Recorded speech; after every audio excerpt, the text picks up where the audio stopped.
My name is Cynthia, I'm 28 years old, and last Thanksgiving changed my life forever. Picture this, 15 family members gathered around my parents' dining table, turkey steaming, everyone chatting happily, when I finally found the courage to announce I'd lost my marketing job. The room fell silent for exactly 3 seconds before my mother Rita threw her head back and laughed, a cruel, piercing sound that still haunts me. "How does it feel to be useless, daughter?" she asked, her eyes glinting with satisfaction while everyone just sat there, frozen, as I fled to the bathroom with shaking hands. Before we continue this story, let me ask, where are you watching from today? If you've ever felt like the black sheep of your family or dealt with toxic relatives, please hit that like button and subscribe to hear how I turned my mother's cruelty into my greatest triumph. Trust me, what happens next will show you that sometimes the worst family betrayals can lead to the most incredible transformations. Growing up in our suburban home in Connecticut, I learned early that there were 2 types of children in the Morrison family: Brooke, the golden child, and me, the disappointment. My sister Brooke, 2 years younger at 26, could do no wrong in our mother's eyes. She was the cheerleader with perfect grades, the homecoming queen who got into Yale, the daughter who was now engaged to Thomas, a wealthy corporate lawyer who drove a Mercedes and owned a brownstone in Manhattan. Me?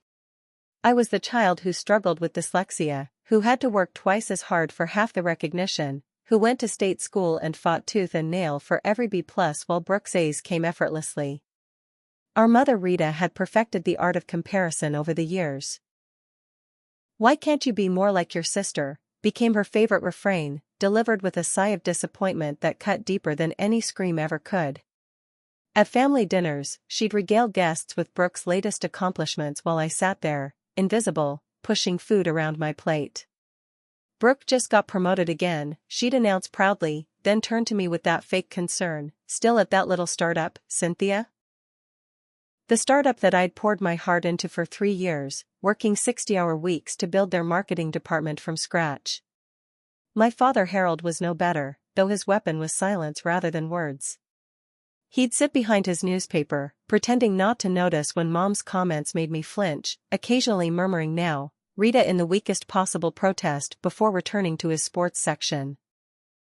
He was the king of looking away, the master of being conveniently busy whenever I needed support.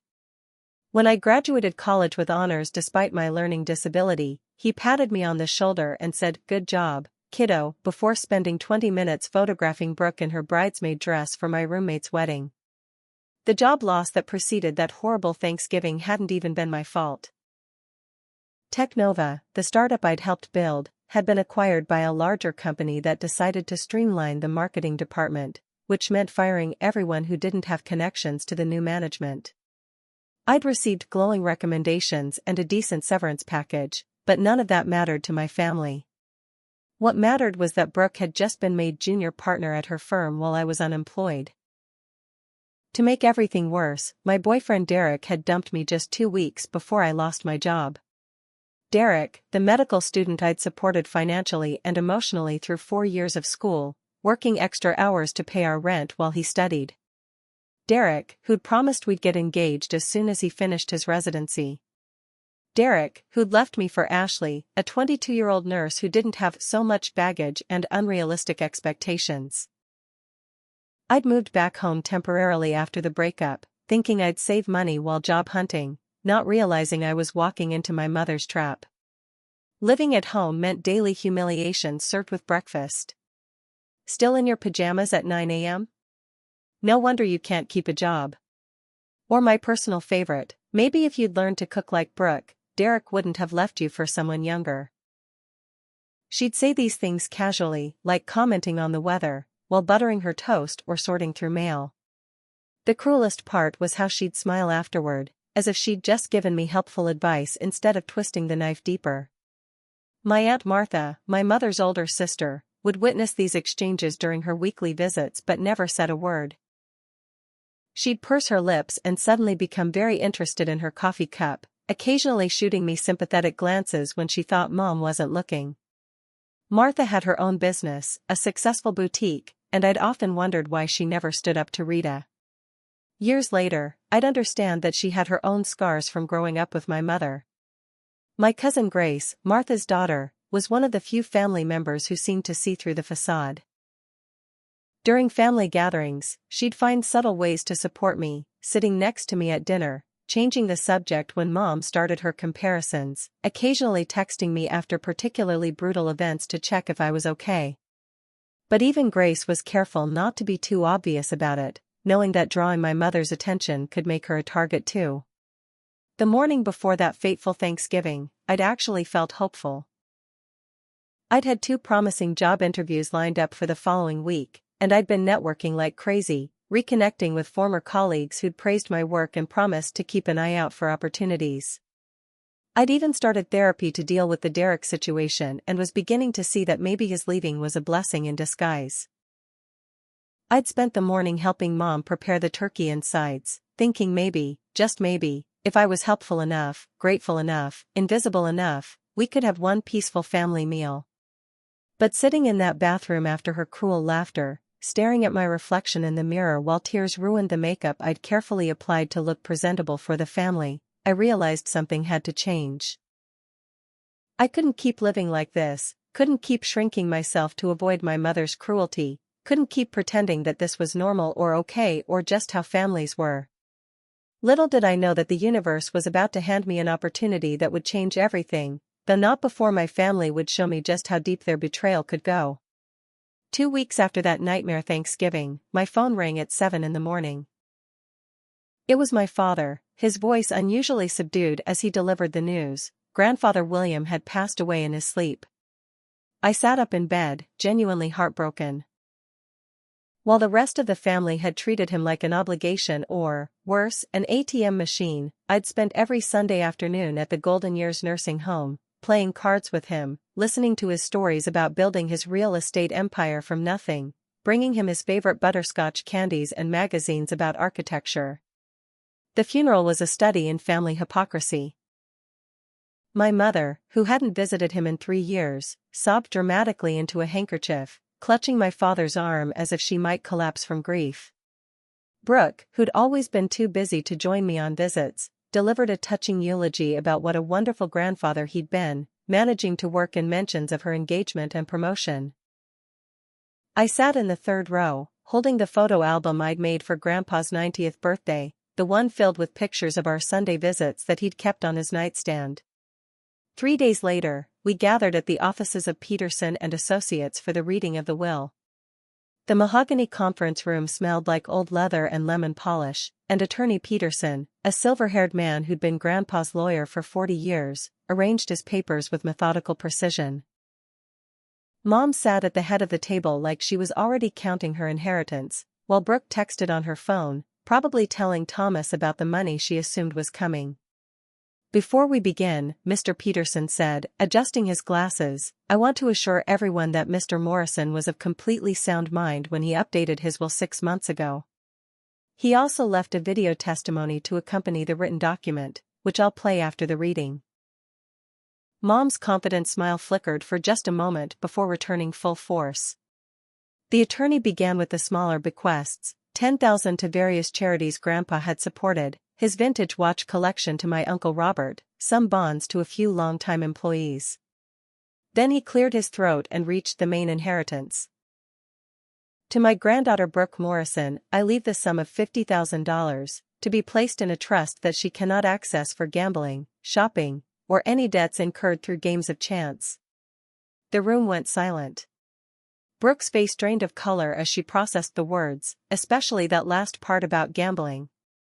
There must be some mistake, she stammered, but Mr. Peterson continued reading. To my granddaughter Cynthia Morrison, who has shown me more genuine love and kindness in the past 5 years than the rest of my family combined, I leave my commercial property at 425 Harbor Street, including the retail complex and apartment building, with an estimated value of $2.8 million, free and clear of all liens and debts. The explosion was immediate. My mother leaped from her chair so violently it crashed backward. This is fraud. She manipulated him. A sick old man in a nursing home, and she poisoned him against his real family. Her face was purple with rage, spittle flying as she screamed. She probably forced him to change it, threatened him, elder abuse. Brooke burst into theatrical tears, mascara running down her cheeks. Grandpa promised me. He said I'd be taken care of. How could you? She pointed at me with a shaking finger. You knew I needed that money and you stole it from me. You've always been jealous of me and now you've robbed me of my inheritance. I sat frozen, unable to process what was happening. $2.8 million. The commercial property Grandpa had built in the 70s, the crown jewel of his portfolio.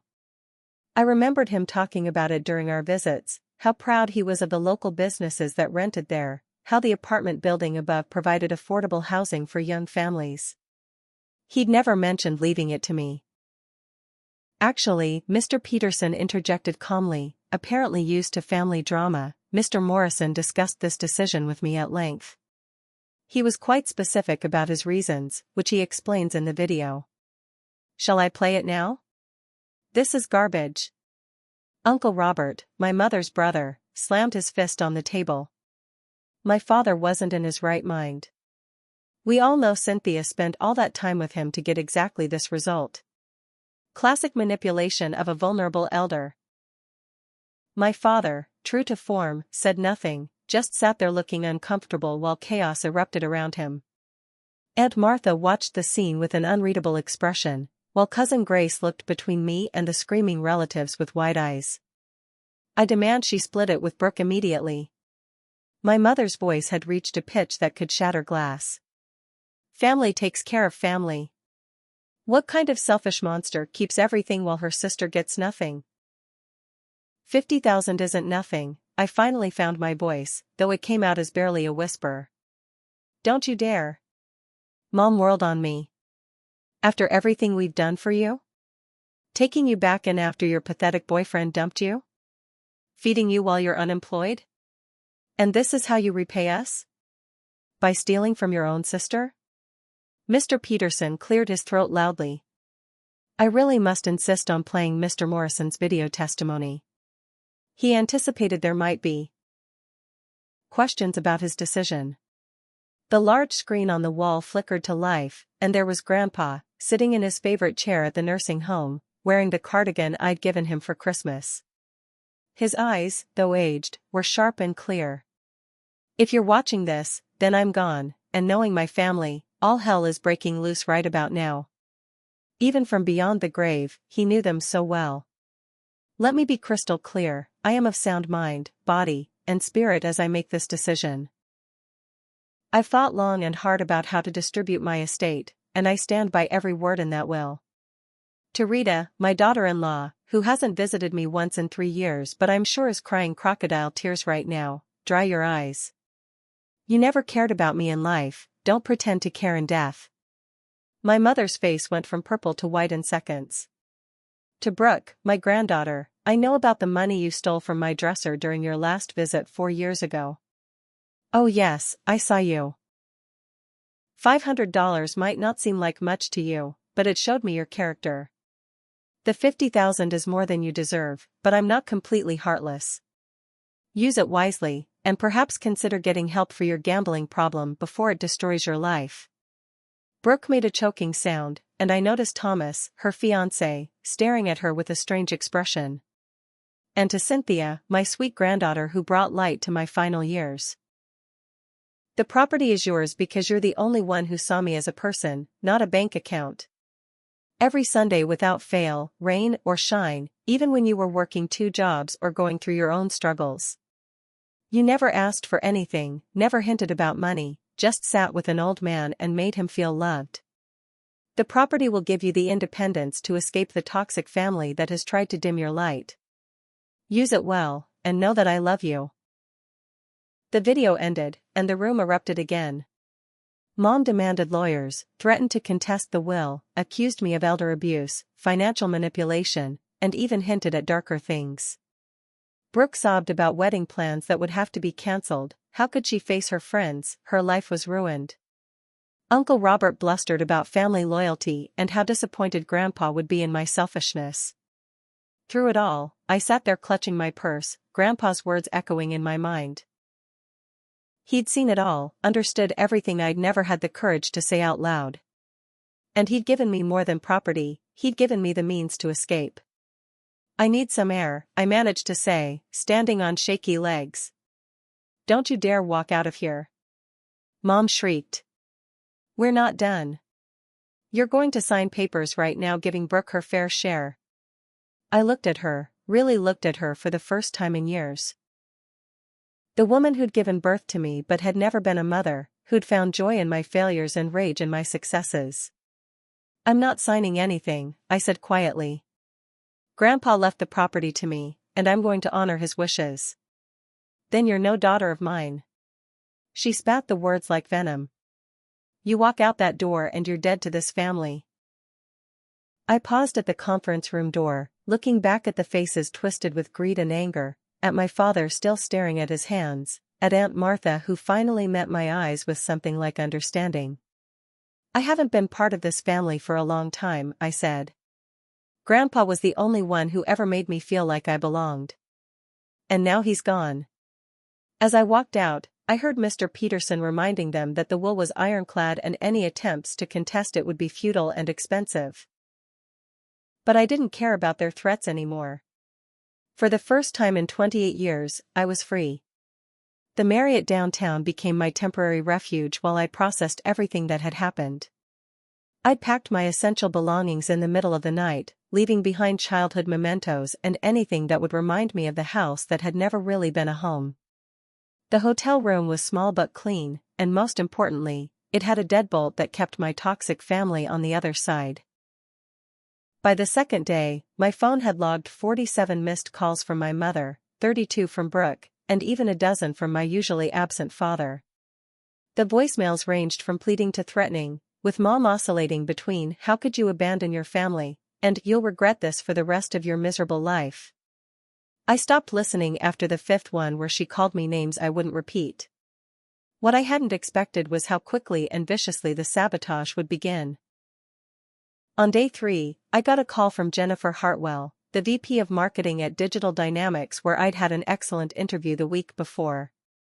"Cynthia," she began, her tone noticeably cooler than during our meeting, "I wanted to reach out personally. We've decided to go with another candidate." "Oh," I managed, trying to hide my disappointment. "May I ask if there was something specific?" She hesitated. "Well, we did receive some concerning information during our reference checks. Your previous employer mentioned some instability issues and questions about your integrity." "I'm sorry, but we can't take that risk." My blood ran cold. My previous employer had given me a glowing written recommendation. "Jennifer, who exactly did you speak with?" "Your mother called us, actually. She said she wanted to be honest about your recent mental health struggles and some family financial disputes. She seemed very concerned about your well-being." I sank onto the hotel bed, phone trembling in my hand. My mother has no connection to my previous employer. She's lying to you. I see. Jennifer's tone suggested she didn't believe me. "Well, regardless, we've made our decision. Good luck with your future endeavors." After hanging up, I immediately called Robert Singh, my former CEO at Technova. "Rob, it's Cynthia. Did you get any calls about references for me?" "Actually, yes," he said warmly. "Told them you were one of the best marketing directors I've ever had." "Why? Did my mother call you?" "Your mother?" "No. Wait, actually. I heard typing in the background. That's weird. I did get a call from someone claiming to be from HR at Digital Dynamics, but now that I think about it, they asked some strange personal questions I declined to answer. They wanted to know about your mental state and family relationships."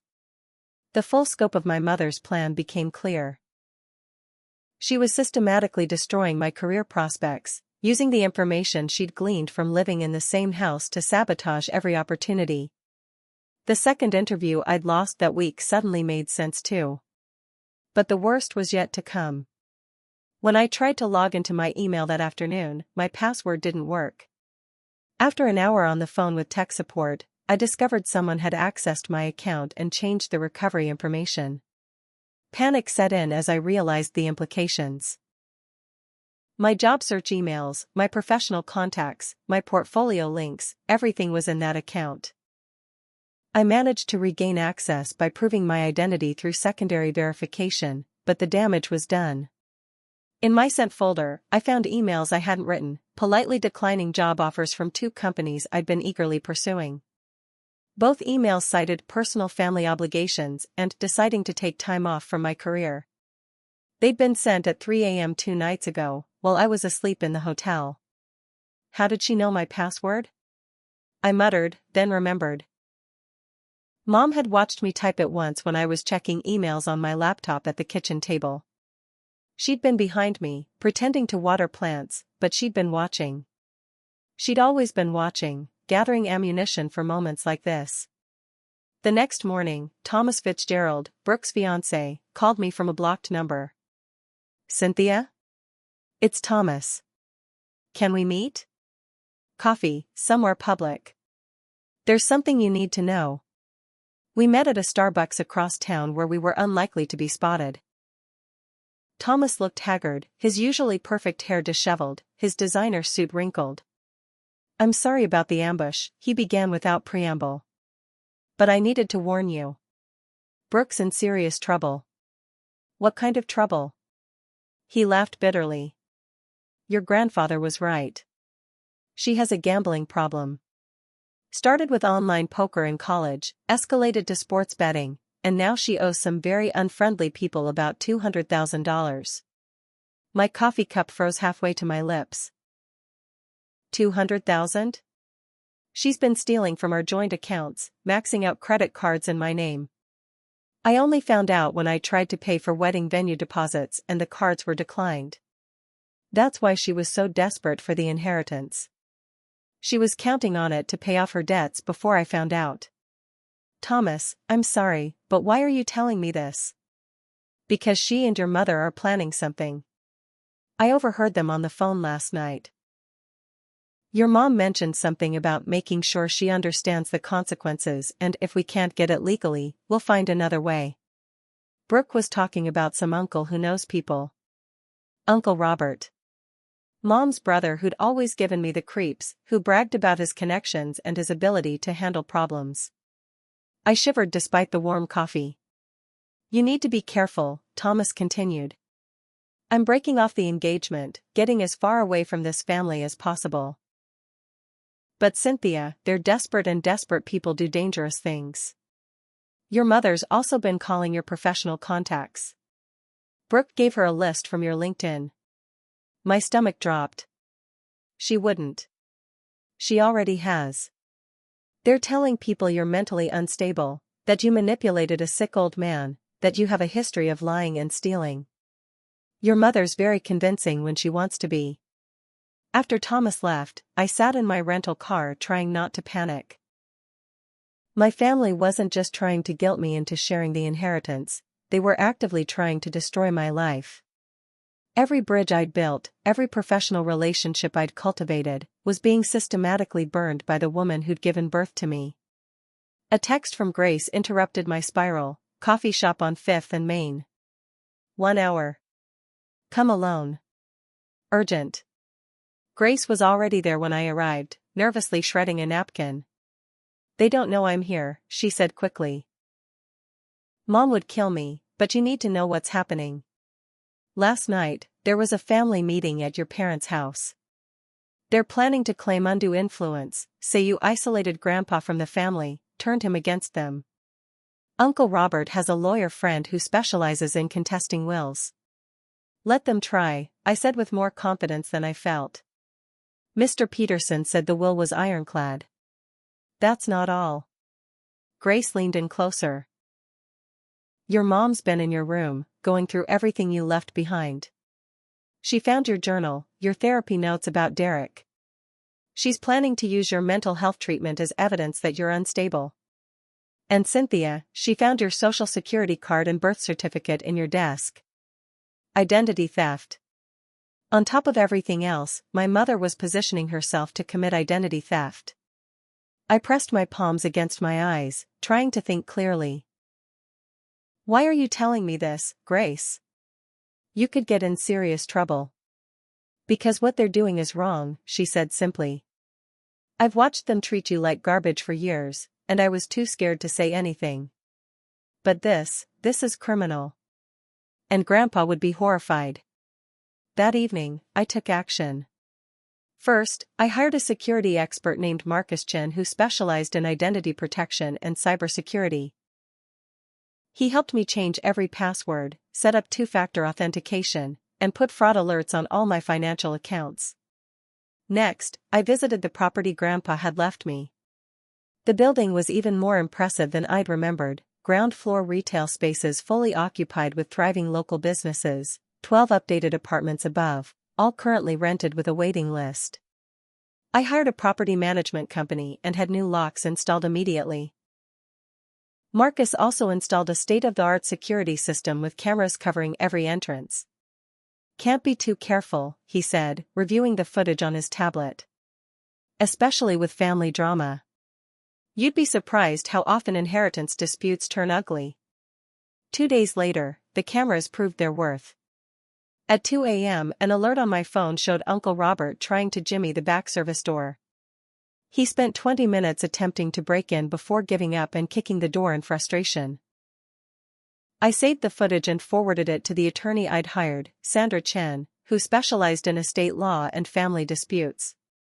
This is excellent evidence, Sandra said during our meeting. Between the attempted break-in, the false references, and the email hacking, we're building a strong harassment case. Have you considered a restraining order? I had, but something held me back. Maybe it was the last vestige of hope that my family would come to their senses, or maybe it was just exhaustion from the constant battle. Not yet, I told her. But keep documenting everything.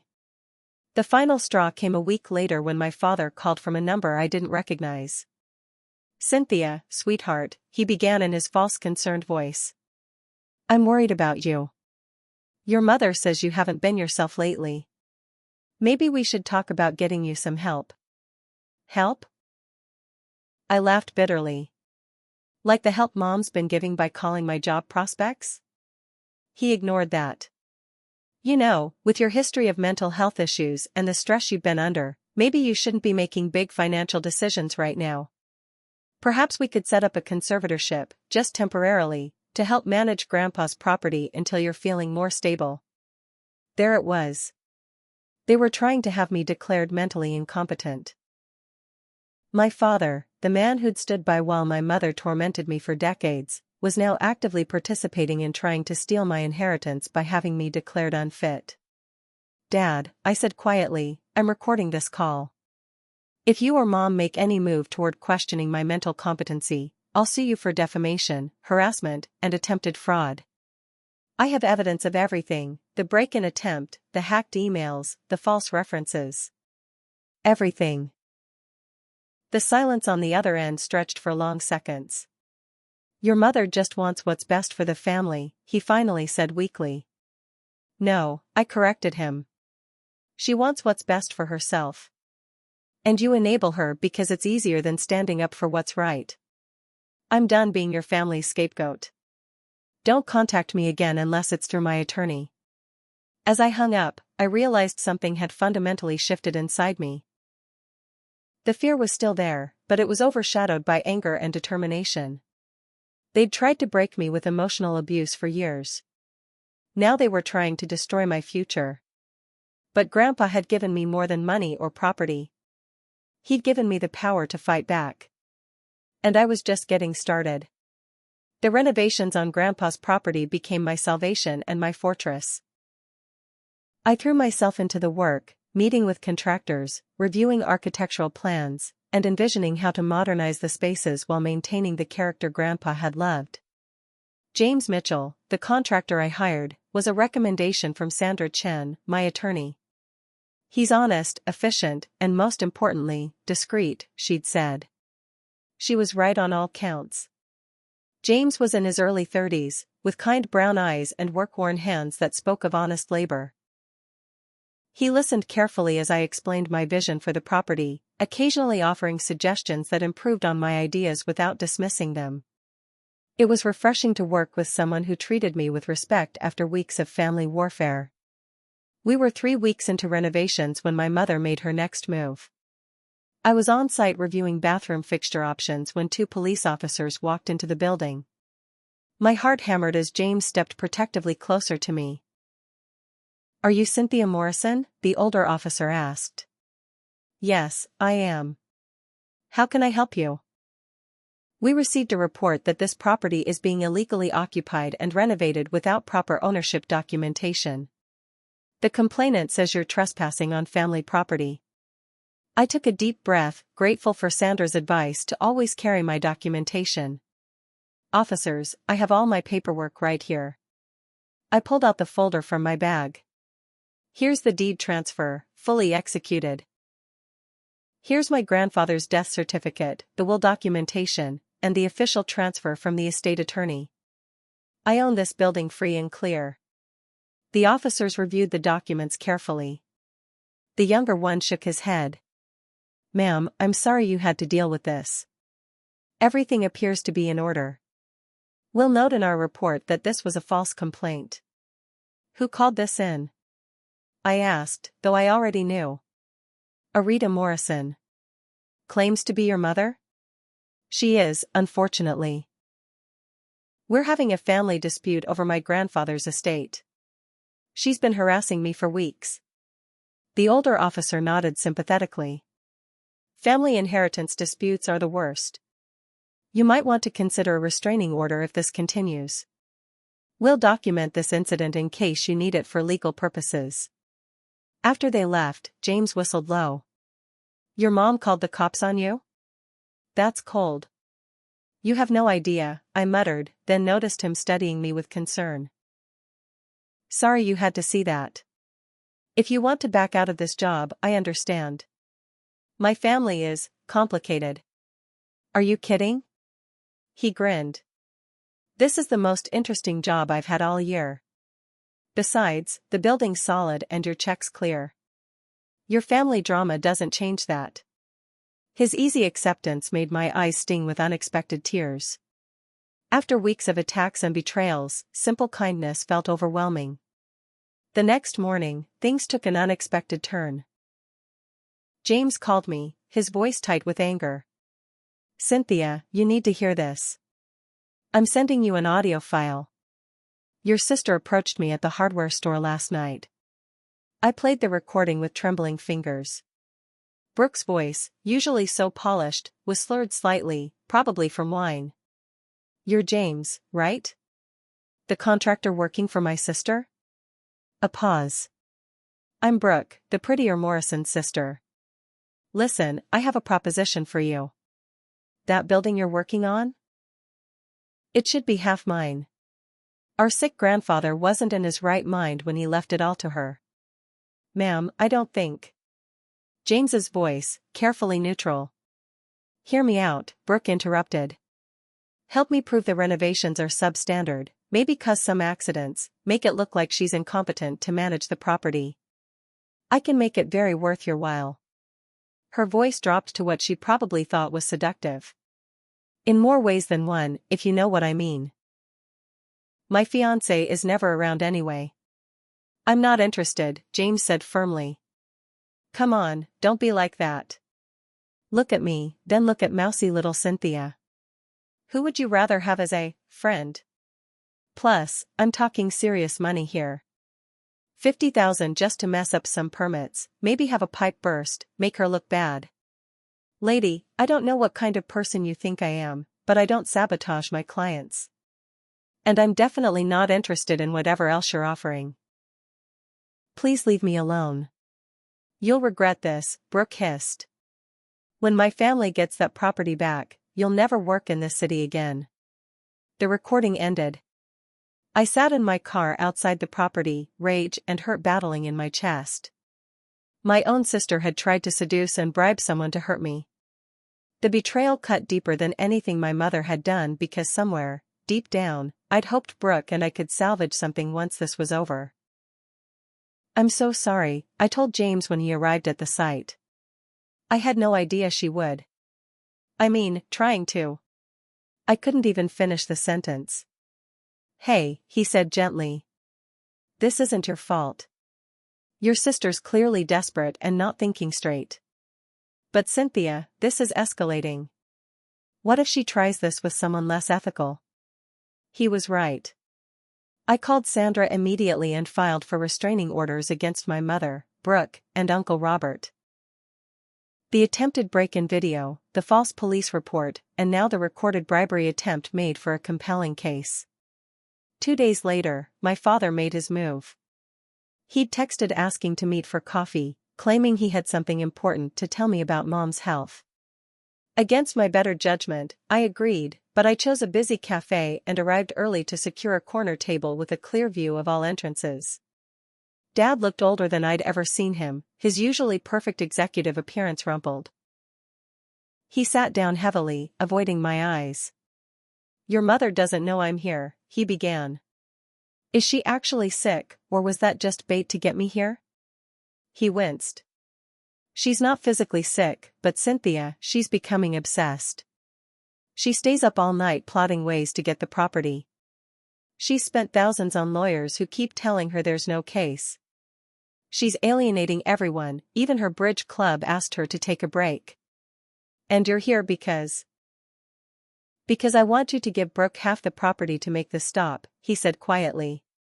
I know it's not fair, but it's easier than standing up to Mom, I finished for him. Just like it was easier to let her torment me for 28 years than to protect your daughter.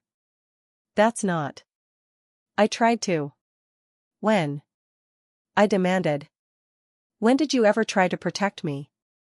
When she compared me to Brooke every single day? When she told me I'd never amount to anything? When she laughed at me for being useless in front of the entire family? He flinched at each accusation but didn't deny any of it. I know I failed you. But this is tearing the family apart. The family was already torn apart, Dad. You all just pretended not to notice because I was the only one suffering. I stood up. I'm not giving up what Grandpa left me. He saw me for who I really am, not the failure Mom convinced you all I was. If you want this to stop, tell Mom to back off. She won't listen to me, he admitted. She's never listened to me. Then maybe it's time you grew a spine and made her listen. I paused at the door. Oh, and Dad? Mom's planning to claim I'm mentally incompetent. You might want to shut that down before you become an accessory to fraud. That evening, I was reviewing security footage with James when we noticed something odd. A woman had been photographing the building extensively, taking pictures of the construction equipment, the workers, even the dumpsters. James zoomed in on her face. That's Jennifer Walsh, he said. She's a city inspector, but we're not scheduled for any inspections this week.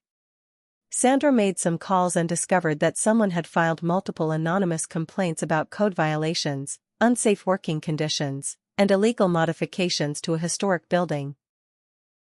The building wasn't even classified as historic, but the complaints would trigger investigations that could delay renovations for months. Your family's getting creative, Sandra said grimly. These kinds of nuisance complaints are hard to prove as harassment, but they're effective at causing problems. A week later, Cousin Grace called with another warning. Aunt Martha finally stood up to your mom, she said breathlessly. At Sunday dinner, your mom was going on and on about how you manipulated Grandpa, and Aunt Martha just snapped. What did she say? She said she's watched your mom bully you for years and she's ashamed she never said anything. She told everyone about the time she saw your mom rip up your honor roll certificate because Brooke got straight A's that semester. And the Christmas when your mom accidentally donated your presents to charity because you got a B in chemistry. I remembered both incidents vividly. The honor roll certificate I'd been so proud of, torn into pieces while Mom lectured about participation trophy culture. The Christmas when I was 16, coming downstairs to find my presents gone, Mom claiming she thought I'd outgrown material things. Your mom went ballistic, Grace continued. She accused Aunt Martha of being jealous, of trying to destroy the family. Then she said if Martha sided with you, she'd make sure Martha's boutique lost its biggest suppliers. She threatened Martha's business? Yeah, and it's not an empty threat. Mom told me your mom's been calling Martha's suppliers, hinting that the boutique might be involved in some financial irregularities. 2 of them have already suspended their accounts pending review. The cruelty took my breath away. Martha's boutique was her life's work, built from nothing after her divorce 20 years ago. And now my mother was trying to destroy it simply because Martha had told the truth. I called Martha immediately. "I'm so sorry," I said when she answered. "I never wanted you to get pulled into this." "Oh honey," Martha sighed. "I pulled myself into this years ago by staying silent." "What your mother's doing now, threatening my business?" "She did the same thing to her sister back in '89. Mom has a sister? This was news to me. Had. Louise lived in California, married a wonderful man who started a tech company. When he died suddenly, he left everything to Louise. Your mother convinced the family that Louise must have poisoned him for the money. Sound familiar? My blood chilled. What happened to Louise? She fought it for 2 years. False accusations, family turned against her, business partners scared off by rumors. Finally, she signed over half the inheritance just to make it stop. Moved to Europe and cut off all contact. Your mother got what she wanted, but she lost her sister forever. I always wondered when she'd turn those tactics on one of you girls.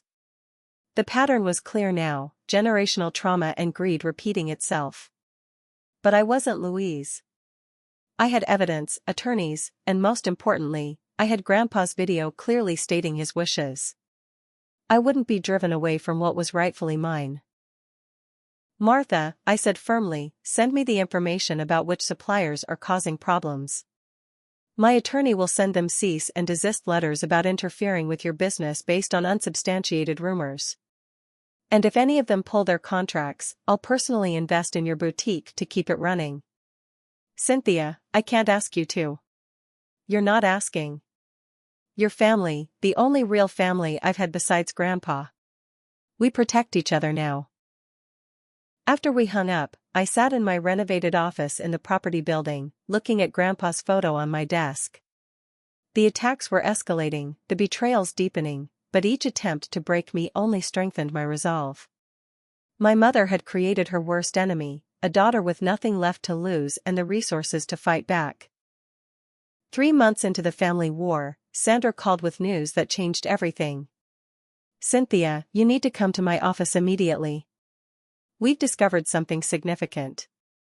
I found her in her conference room, laptop open, surrounded by documents. Her usually composed expression showed excitement mixed with vindication. Remember when your grandfather's video mentioned he'd thought long and hard about his decision? Well, he did more than think. He documented everything. She turned the laptop toward me. On the screen was another video, dated 3 months before Grandpa's death. This time, he was in his lawyer's office, looking directly at the camera with clear, determined eyes. This supplemental recording is to provide context for my estate decisions, Grandpa began. I want to document specific incidents that have influenced my choices, with dates and details, to prevent any challenges to my mental competency or claims of undue influence. What followed was 20 minutes of devastating truth. Grandpa methodically laid out a pattern of behavior spanning decades. He showed bank statements where Brooke had stolen not just the $500 he'd mentioned but thousands over multiple visits, using his credit card information for online gambling sites. He had screenshots of text messages where she only contacted him when she needed money, each time with a different sob story. But the theft isn't why I'm limiting her inheritance, Grandpa continued.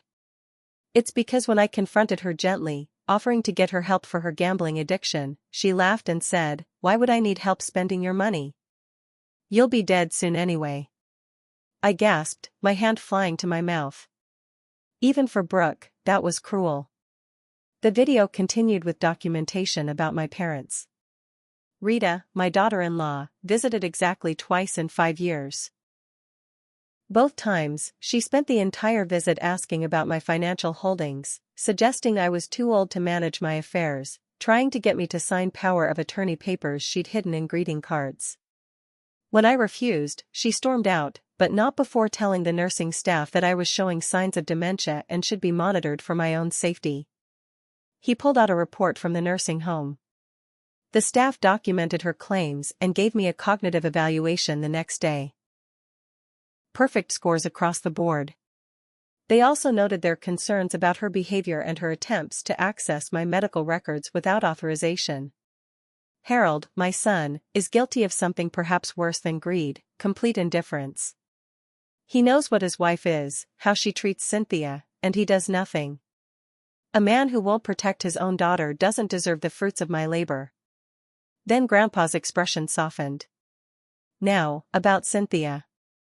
I want to show you something. He held up a photo album, the one I'd made him. Every single Sunday for 5 years, this girl has brightened my world.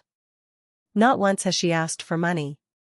Not once has she complained about her family, though I could see the pain in her eyes after particularly difficult weeks.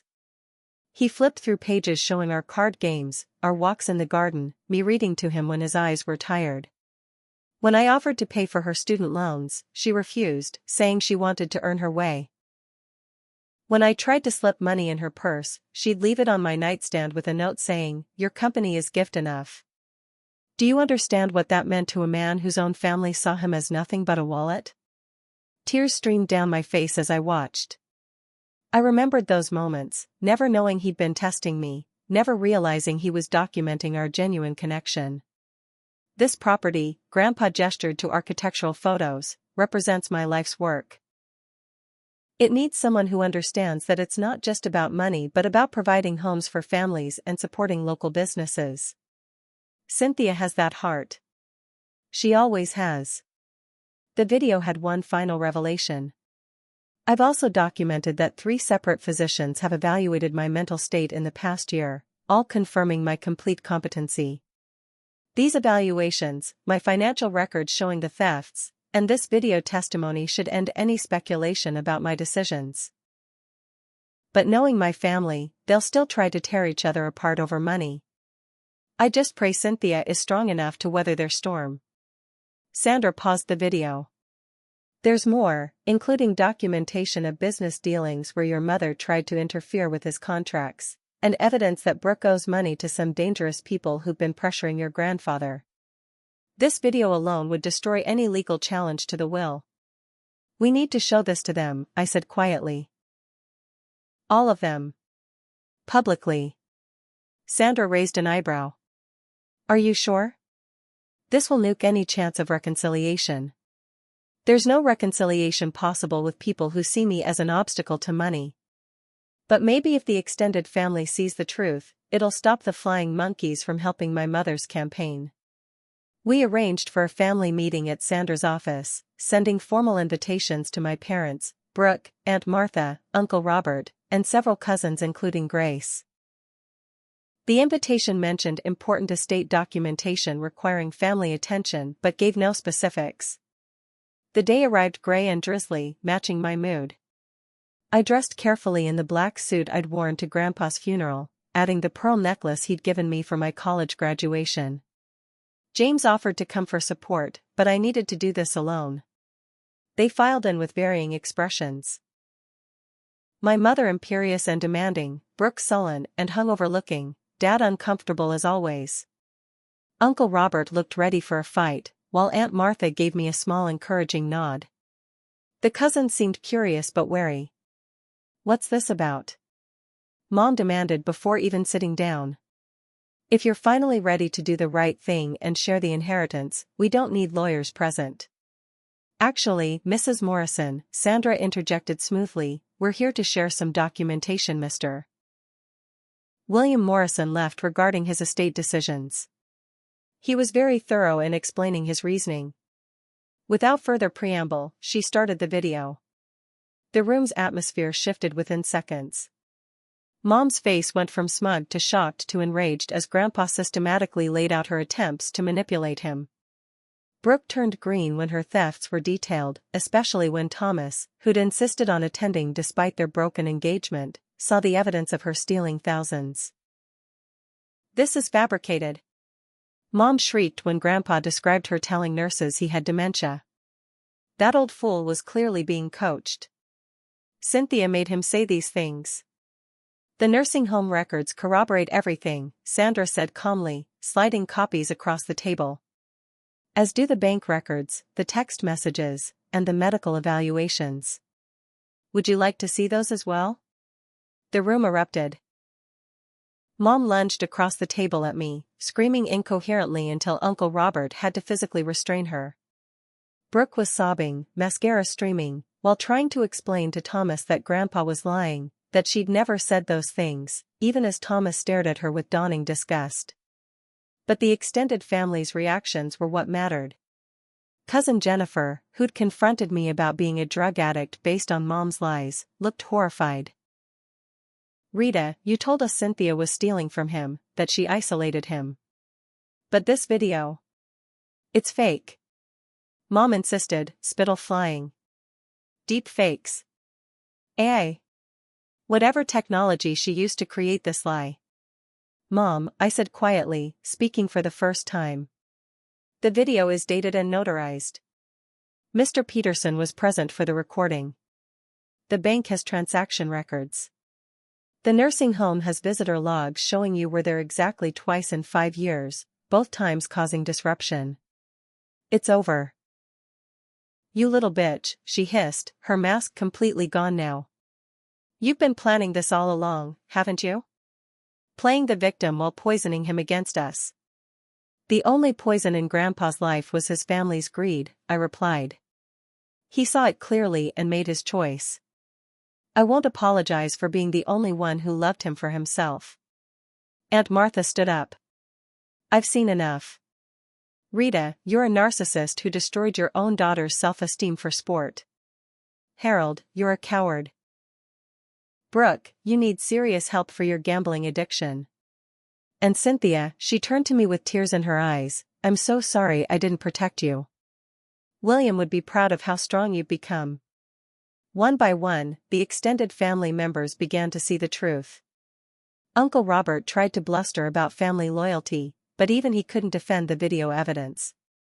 Grace moved to sit beside me, publicly choosing her side. Thomas stood up, looked at Brooke with undisguised contempt, and walked out without a word. "This isn't over," Mom snarled as Sandra's assistant escorted them out. "I'll find a way to destroy you, just like you destroyed your sister Louise?" I interrupted. "Oh yes, I know about that too. Your pattern of destroying anyone who has something you want. But I'm not running away to Europe, Mother.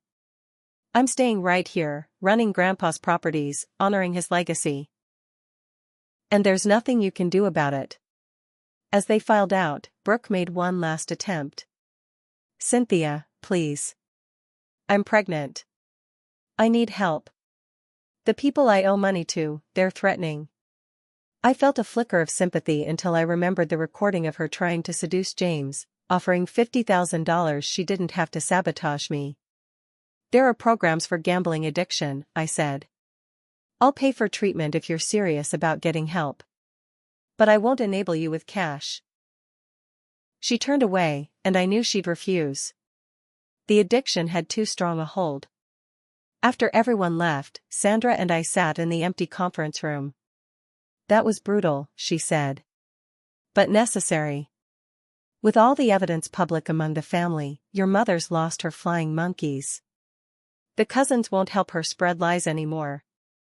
I nodded, exhausted but somehow lighter. The truth was out.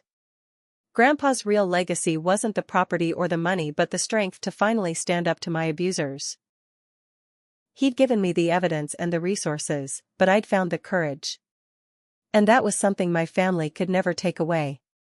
6 months later, the Harbor Street property had been transformed. The renovations were complete, revealing the gem Grandpa had always known was there. The retail spaces gleamed with new storefronts while maintaining their historic charm. The apartments above had been updated with modern amenities while keeping the original hardwood floors and crown molding. Every tenant had renewed their lease, and the waiting list for both commercial and residential spaces grew daily. My marketing consultancy, Morrison Strategic Solutions, operated from a sunny corner office on the second floor. The business had taken off faster than I'd dreamed, with former colleagues referring clients who appreciated my work ethic and creativity. James and I had been dating for 3 months, taking things slow but steady. He'd finished the renovations and stayed for the person who'd hired him, seeing past my family drama to the woman underneath.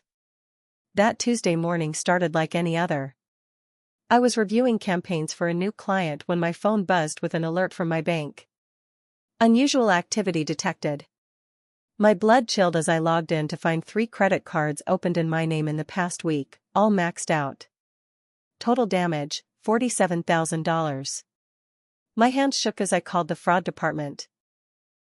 Within minutes, it became clear, someone had used my social security number, birth certificate, and other personal information to systematically destroy my credit. The applications had my mother's phone number as the contact, her address for billing. She hadn't even tried to hide it. "This is identity theft," the fraud specialist said. "You need to file a police report immediately and freeze your credit." Do you know who might have done this? I did. The woman who'd given birth to me had committed a felony to destroy me financially. While the banks began their investigation, I discovered the full extent of her plan. She'd applied for business loans in my company's name, filed false tax documents, even tried to transfer the property deed using forged signatures. Carlos Mendez, the bank manager who'd been Grandpa's friend, called me personally. "Cynthia, someone tried to wire transfer $200,000 from your business account this morning. We flagged it because the authorization looked suspicious. The signature was close but not quite right." My mother had been practicing my signature. Sandra met me at the police station where I filed formal charges. "This is serious, Cynthia. Identity theft, wire fraud, forgery, these are federal crimes. Your mother could face prison time." "Good," I said, surprising myself with the coldness in my voice. She crossed a line. That evening, James held me while I cried, not from sadness but from sheer exhaustion. "How does a mother do this to her own child?" I asked between sobs. "Because she's sick," he said simply. "This isn't about money anymore. This is about control, about punishment for defying her. But Cynthia, you built something amazing here. Don't let her take that from you." 2 days later, the police arrested my mother at her country club during the monthly bridge tournament. According to witnesses, she'd screamed about conspiracy and persecution as they led her away in handcuffs in front of all her society friends. The local news picked up the story, "Prominent society woman arrested for identity theft against daughter." The mugshot showed her perfectly coiffed hair mussed, her makeup smeared, her expression twisted with rage. Dad called me that night, his voice broken. "Cynthia, I had no idea she'd gone this far." The police searched the house. They found notebooks where she'd been practicing your signature, files of your personal information, even a plan to have you declared mentally incompetent using forged medical documents. "And where were you while she was planning all this?" I asked. "Working late. Hiding. Being a coward," he admitted.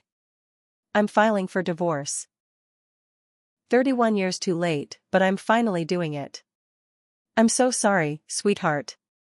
For everything. I wanted to feel something, triumph, vindication, even pity. But I just felt empty." "Okay, Dad. Good luck." The next crisis came from an unexpected source. Brooke showed up at my office, visibly pregnant and hysterical. "They're going to kill me," she sobbed. "The people I owe money to. They said if I don't pay by Friday, they'll, and the baby." "Go to the police," I said, keeping my desk between us. "I can't. They said they'd know. Please, Cynthia. I'm begging you. Just a loan. I'll sign anything, do anything." This isn't just about me anymore. I studied my sister, seeing the desperation, the fear, the manipulation all mixed together. Who's the father, Brooke? She looked away. It doesn't matter. He's married. He won't help. Another secret, another lie, another betrayal of someone who trusted her. But the baby was innocent. Here's my offer, I said finally. I'll pay for intensive inpatient rehab for your gambling addiction. Minimum 90 days. While you're there, my attorney will negotiate with your creditors for a payment plan. I'll cover the payments if and only if you complete treatment and continue with outpatient therapy. That's it? What about? That's all. Take it or leave it. She took it. Sandra arranged for her admission to a respected facility that specialized in gambling addiction. The creditors, faced with the option of a payment plan or nothing, agreed to terms. I even hired a security firm to ensure Brooke's safety until she was in treatment. It cost me nearly $300,000 total, but I considered it Grandpa's final gift, a chance for Brooke to break the cycle. Mom's court date arrived on a crisp fall day. She'd been out on bail, confined to house arrest, her assets frozen pending trial. The prosecutor had offered a plea deal, 2 years probation, restitution, and no contact with me. She'd refused, insisting on her day in court. The trial was swift and damning. The evidence was overwhelming: forged documents, security footage of her practicing my signature at the library, emails outlining her plans to destroy my credit and steal my inheritance. Her defense attorney tried to argue emotional distress from family estrangement, but the jury wasn't buying it. When I took the stand, I spoke clearly and calmly about years of emotional abuse escalating to criminal behavior.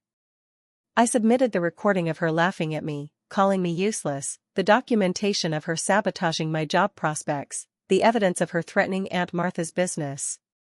She gave birth to me, I concluded, but she was never my mother. A mother protects her children. She destroyed her children for sport. The jury deliberated for less than 2 hours. Guilty on all counts. The judge, a stern woman who'd seen too many family disputes turn criminal, sentenced her to 18 months in minimum security prison, 5 years probation, and a permanent restraining order. She also ordered psychiatric evaluation and mandatory therapy. Mom screamed as they led her away, hurling invectives and threats until the door closed behind her. Dad sat in the gallery, head in his hands. The society reporter scribbled frantically. The Morrison name, once synonymous with charity galas and country club prestige, was now tied to scandal and crime. That evening, the extended family gathered at Aunt Martha's house. Not for drama or confrontation but for healing. Cousins who'd believed Mom's lies apologized. Aunts and uncles who'd stood by silently acknowledged their complicity. Even Uncle Robert, gruff and stubborn, admitted he'd been wrong. Your grandfather would be proud, Aunt Martha said, raising a glass of wine. Not of the pain or the conflict but of your strength in standing up to a lifetime of abuse. You broke the cycle, Cynthia. Grace, now confident enough to leave her own toxic relationship, added, you showed us all that it's possible to stand up to family bullies. That DNA doesn't give anyone the right to destroy you. 6 weeks later, I got a call from Brooke's treatment center. She'd completed the first phase and wanted to speak with me. Against Jane's advice but following my heart, I agreed to a video call. The woman on the screen looked different. Clear-eyed, humble, wearing no makeup or designer clothes. Cynthia, she began, then stopped, struggling for words. I've been working on making amends. Not expecting forgiveness, just acknowledging harm. So here goes, I was a terrible sister. I let Mom's poison infect me. I stole from Grandpa, lied about you, tried to destroy your life out of greed and jealousy. I'm sorry. I'm getting help now, real help. The gambling, the lies, all of it. I don't expect you to believe me or forgive me. I just needed to say it. I appreciate that, Brooke, I replied carefully. Focus on getting better. For yourself and your baby. I am. And Cynthia? Thank you. For paying for this, for giving me a chance when I didn't deserve one. I won't waste it. Time would tell if she meant it, but for the first time, I had hoped that my sister might find her way out of the darkness our mother had created. As I sat in my office that evening, looking out at the bustling street below, I reflected on the journey. From the broken woman who'd fled to a hotel room to the successful business owner with a restraining order against her mother. From the scapegoat who absorbed everyone's cruelty to the woman strong enough to press charges and demand justice. The building around me hummed with life, families in the apartments above, businesses thriving below. Grandpa's legacy lived on, not just in the property but in the strength he'd helped me find. My phone buzzed with a text from James. Dinner at our usual place? I have something to ask you. I smiled, knowing what was coming, ready for it. The family I'd been born into had tried to destroy me. But the family I'd chosen, James, Aunt Martha, even Grace and slowly, maybe, Brooke, that family was worth everything I'd fought for. 6 months after my mother's sentencing, I stood in front of the William Morrison Memorial Scholarship Foundation banner, watching as 23 students with learning disabilities received their awards. Each would get full tuition, tutoring support, and mentorship through college. The fund, established with part of my rental income, had grown through matching donations from tenants and community members who'd heard our story. When I was diagnosed with dyslexia at age 7, I told the audience, my mother said I was broken. My grandfather said I just saw the world differently. Today, we celebrate seeing the world differently. In the front row, James beamed with pride, the simple gold band on his finger catching the light. We'd married quietly 2 months ago, just us, Aunt Martha, and Grace at the courthouse. No white dress, no reception drama, just promises made between two people who'd found each other through chaos. After the ceremony, a young woman approached me. Miss Morrison? I'm Emily Chen, one of the scholarship recipients. I wanted to thank you. My parents said I'd never amount to anything because I struggle with reading. This scholarship, it's not just money. It's someone believing in me. I hugged her, remembering my own struggles, my mother's cruel words echoing through years of self-doubt. You're going to do amazing things, Emily. Different doesn't mean less than. Later that week, I visited Brooke at her small apartment across town. She'd completed treatment, maintained sobriety for 8 months, and was working as an administrative assistant at a nonprofit helping gambling addicts. The luxury goods and designer clothes were gone, replaced by Target finds and a genuine smile. Come meet your nephew, she said, leading me to the nursery. Baby William, named for our grandfather, slept peacefully in a second-hand crib. His father finally stepped up with child support after the paternity test. Not much, but it helps. How are you managing? I asked, noting the sparse but clean living space. Day by day. The program saved my life, Cynthia. I'm in therapy twice a week, GA meetings 3 times. I'm learning who I am without mom's voice in my head telling me I'm only valuable if I'm perfect, rich, and better than you. We sat on her worn couch, sisters for perhaps the first time in our lives. I got a letter from Mom, she said quietly. From prison. Still blaming everyone else, still the victim. I didn't respond. My therapist says I need to protect my peace. Good for you, I said, meaning it. She made her choices. Do you ever wonder, Brooke asked, what we could have been if she'd been different? If she'd loved us both instead of pitting us against each other? Sometimes. But then I think about who we're becoming despite her, not because of her. That's what matters now.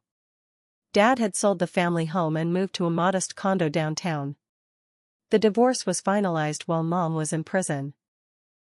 He'd started therapy, joined a support group for enablers, and was slowly learning to live without someone else's drama defining his days. We met monthly for coffee, rebuilding a relationship that had never really existed. I've been thinking about your childhood, he said during one meeting. All the signs I ignored. The way she'd light up when you failed at something. How she'd punish you for succeeding. I convinced myself it was just her way, that you were strong enough to handle it. No child should have to be that strong, Dad. I know. I'm trying to forgive myself, but it's hard. The therapist says acknowledgement is the first step. So I acknowledge, I failed you as a father. I let my fear of confrontation rob you of protection and support. I'm sorry. The apology didn't erase the past, but it opened a door to the future. Small steps, careful boundaries, but progress nonetheless. Mom served 14 months of her 18-month sentence, released early for good behavior. The restraining order meant she couldn't contact me, but I heard through family channels that she'd moved in with her sister in Maine. True to form, she told anyone who'd listen that she was the victim of an ungrateful daughter's conspiracy. Some believed her.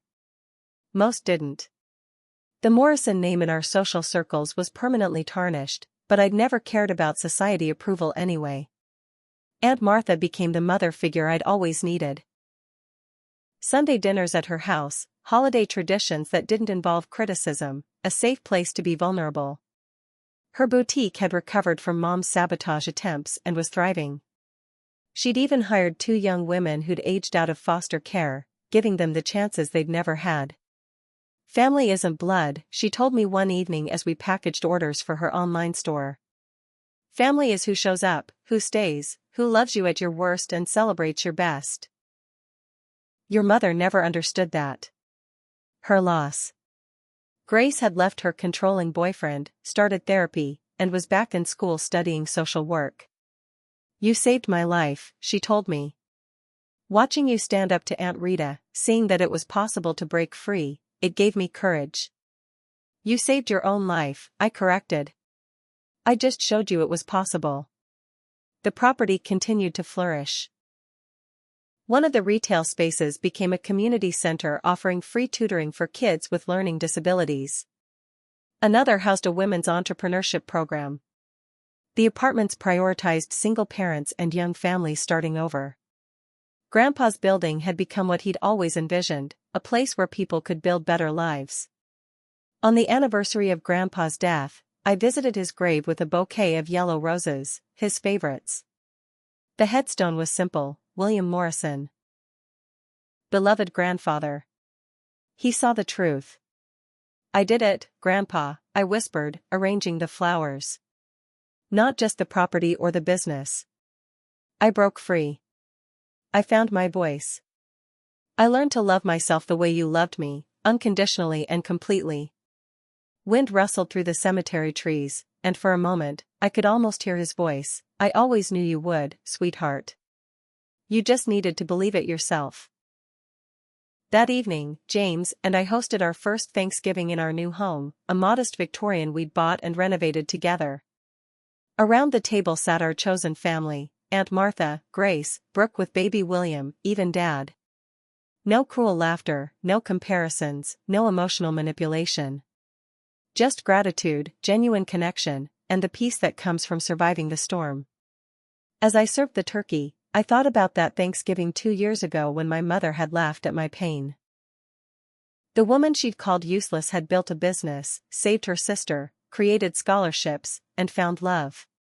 The irony wasn't lost on me. In trying to destroy me, she'd forced me to discover my strength. What are you thankful for? James asked, starting our new tradition of gratitude sharing. I looked around the table at faces that reflected love instead of judgment, support instead of sabotage. I'm thankful for second chances. For the family we choose. For learning that sometimes the most painful experiences lead to the most powerful transformations. Brooke raised her water glass, her eyes misty.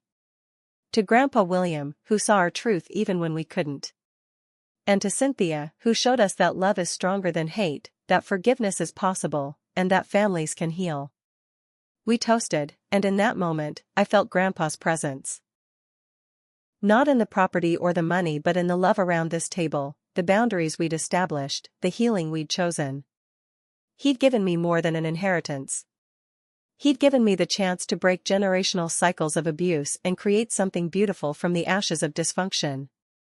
As the evening wound down and our guests prepared to leave, each taking leftover pie and warm hugs, I stood on my porch watching the stars.